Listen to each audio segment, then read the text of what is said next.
কামাল সাহেব বাড়ি ভাড়া থেকে ৬০,০০০ টাকা আয় করেন। তার বাড়ি ভাড়ায় ১২% পৌর কর দিতে হয়। কত বলেছে? তার মাসিক আয় কত, এক মাসে আয় কত? আমরা জানি প্রশ্নে দেওয়া আছেন এই এক বছরে, তিনি বছরে ৬০,০০০ টাকা ইনকাম করেন। তাহলে এক বছর সমান কত? ১২ মাস। তাহলে এক মাসে মাসিক কত? এক মাসে সে কত টাকা আয় করে? ৫ × ৬০, আমরা ৫,০০০ টাকা পাবো। তাইলে আমরা উত্তর করি কতে যে কামাল সাহেব, আমরা যদি দেখি যে কামাল সাহেব বছরে আয় করেন কত? ৬০,০০০ টাকা। তাহলে ওই হিসেবে আমরা লিখতে পারি যে আমরা জানি কি এক বছর সমান ১২ মাস। আমরা জানি যে কি এই জানি যে এক বছর সমান হচ্ছে কত? ১২ মাস। তাহলে এই ১২ মাসে আয় করেন কত? ৬০,০০০ টাকা। তাহলে এক মাসে কত? তাহলে ওই হিসেবে আমরা লিখতে পারি যে সাহেব ১২ মাসে আয় করেন কত টাকা? ৬০,০০০ টাকা। কামাল সাহেব এই ১২ মাস আমাদেরকে এক মাসে বের করতে বলেছে, তো মাসিক ১২ মাসে আয় করেন কত টাকা? ৬০,০০০ টাকা। এই ৬০,০০০ টাকা। তাহলে আমাদেরকে বলেছে যে এক মাসে মাসিক আয় করেন কত টাকা। তাহলে এক মাসে সে কত টাকা আয় করে? তাহলে কামাল সাহেব এক মাসে আয় করেন, আমরা এই ১২ দিয়ে ৬০কে ভাগ হবে ৬০,০০০কে, তাহলে ১২ নিচে আসবে আর ৬০,০০০ উপরে যাবে, ওই হিসেবে এত টাকা। তাইলে আমরা ক্যান্সেল করে উপরে নিচে আমরা ১২ দিয়ে যদি এই ৬০কে কাটি, ৫-১২-৬০, এরপর আরও ৩টা শূন্য থাকে, তাহলে সমান আসে কত? এই ৫,০০০ টাকা। তাহলে তিনি মাসে আয় করেন কত? ৫,০০০ টাকা। তাহলে এরপর আমরা খ অংশ যদি দেখি, খ অংশ বলেছে তার বার্ষিক পৌর কর নির্ণয় করো। মানে এক বছরে পৌর করটা কত? সেই পৌর করটা কত? ১২% ইনকামের উপরে। সে বাড়ি ভাড়া থেকে কত টাকা পায়? এই ৬০,০০০ টাকা। তাহলে ৬০,০০০ টাকায় সে কত টাকা পৌরসভার কর দিতে? আমরা যারা বিভিন্ন বাসাবাড়ি, বিল্ডিংয়ের শহর বাসাবাড়ি আছে, তারা পৌরসভার কর দিতে হয়। তাহলে ৬০,০০০ টাকায় ১০০ টাকায় সে কত দেয়? ১২%। এই ১২%, হ্যাঁ। তাইলে ৬০,০০০ টাকায় কত আসে? ৬০,০০০ টাকা, আমরা ৬০,০০০ টাকা যেটা আসে এইভাবে আমরা হিসেব করব, তাহলে পেয়ে যাব। তাইলে আমরা খতে অ্যান্সার করি, খতে অ্যান্সার করলে পাই। তাইলে বাবদ বার্ষিক আয় কত? ৬০,০০০ টাকা। আর বার্ষিক পৌর কর ১২%, সেটা আমরা উল্লেখ করি।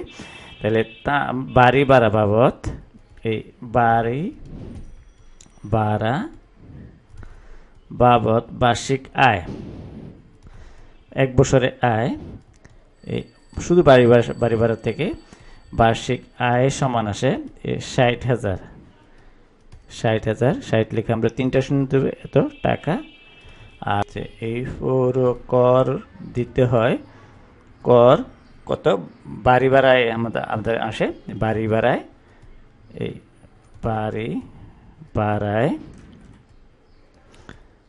বাড়ি ভাড়ায় দিতে হয় কত? এই ১২% শতকরা হিসেবে, এই ১০০-১২, আমরা যেটা কিক নিয়মও করতে পারি বা আমরা ভগ্নাংশ আকারে লিখতে পারি। তাহলে তার বার্ষিক আমরা আয় যদি কর দেখি, তার বার্ষিক করের পরিমাণ কত টাকা আসে সেটা আমরা নির্ণয় করি। তাহলে সুতরাং তার বার্ষিক পৌর কর সমান, সুতরাং তার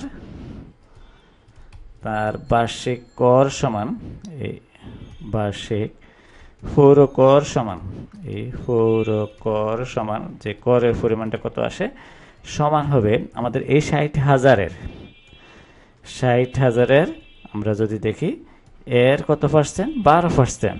এর অত গুণ, তাহলে আমরা এই ১২%, তাহলে সমান আমরা পাবো ৬০,০০০ এর আমরা ১২%কে শতকরা যদি লিখি, আমরা এই ১২ জায়গায় ১২ লিখলাম, আর এই শতকরা চিহ্নের পরিবর্তে আমরা লিখতে পারি কত? এই ১০০/১, ১০০/১ এটা লিখতে পারি। তাহলে এখন আমরা কাটাকাটি করি, ক্যান্সেল করি, ছোট করি। তাহলে এই শূন্য ক্যান্সেল যায়, এইদিকে ২টা শূন্য ক্যান্সেল যায়, তাহলে আমরা পাই এখানে আসে এই ২টা শূন্য আসবে, ৬-১২-৭২, এই ৭২, ৭,২০০ টাকা। বা আমরা বিকল্পভাবেও করতে পারি। আমরা একটু আগে যেটা দেখেছিলাম যে বিকল্পভাবে আমরা যদি দেখি যে বিকল্পভাবে সে 100 টাকায় কত টাকা দেওয়া হয়, 12 টাকা। 1 টাকায় কত, এই 100 ভাগের 12, আর আসে আমাদের কত, 60,000 টাকায়। আমাদের টোটাল 60,000 টাকায় কর দেয়।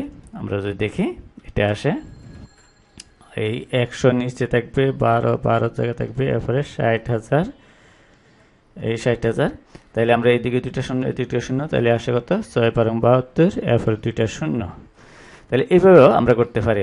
তাহলে তার বার্ষিক পৌর কর সমান আসে 7,200 টাকা।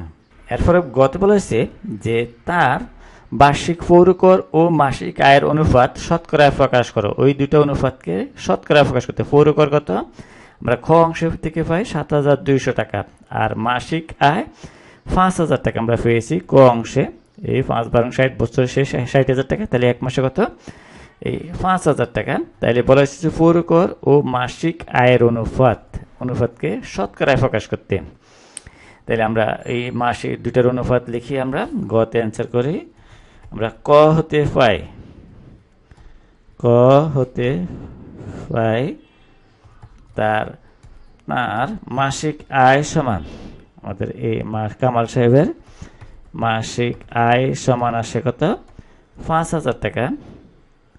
এই 5,000 টাকা।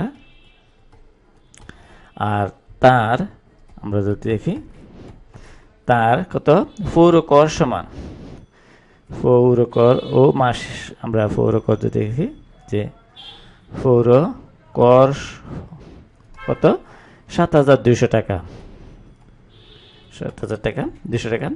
তাইলে পৌর কর ও মাসিক আয়ের অনুপাতকে আমরা অনুপাত লিখি। তাহলে সুতরাং আমরা লিখি যে সুতরাং যে পৌর কর ও মাসিক আয়ের অনুপাত সমান, মাসিক আয়ের অনুপাতকে আমরা শতকরা প্রকাশ করব। তাহলে আয়ের অনুপাত সমান, এই অনুপাত সমান আসে, আমরা পাই এই পৌর কর আগে আসবে, তাহলে এই 7,200, এই অনুপাত আসবে মাসিক আয়। তাহলে মাসিক আয় হচ্ছে 5,000। তাহলে এটাকে আমরা ভগ্নাংশ আকারে লিখি। তাহলে 5,000 নিচে যাবে, এটা এই 7,200 উপরে যাবে। তাহলে এটাকে আমাদেরকে শতকরা প্রকাশ করতে বলা হয়েছে। তাহলে আমরা শতকরা প্রকাশ করি। আমরা এটাকে যদি ব্যঙ্গে লিখি, আমরা 50 গুণ 100 এটা, আর 72 এটা, এভাবে লিখি এই 100/1। তাহলে আসে আমরা এই যদি ছোট করি, তাহলে এটা এই শূন্য শূন্য ক্যান্সেল যায়। তারপরে আমরা 5 দিয়ে যদি 7,720কে ভাগ করি, তাহলে এটা আসে, আমরা পাই, আমরা 5 একে 5, তারপরে 4×5 20, আর 4×5 20, 144 আসে। তাহলে 144 ইন্টু হবে আমাদের এই 100/1। তাহলে এটাকে লিখতে পারি আমরা এই 144 সমান, এই 144 ইন্টু হবে আমাদের এই শতকরা চিহ্ন। তাহলে আমরা এই 100/1 পরিবর্তে আমরা লিখতে পারি এই শতকরা চিহ্ন আসে। তাইলে কত পার্সেন্ট, তাইলে 144% তার পৌর কর মাসিক আয়ের 144%।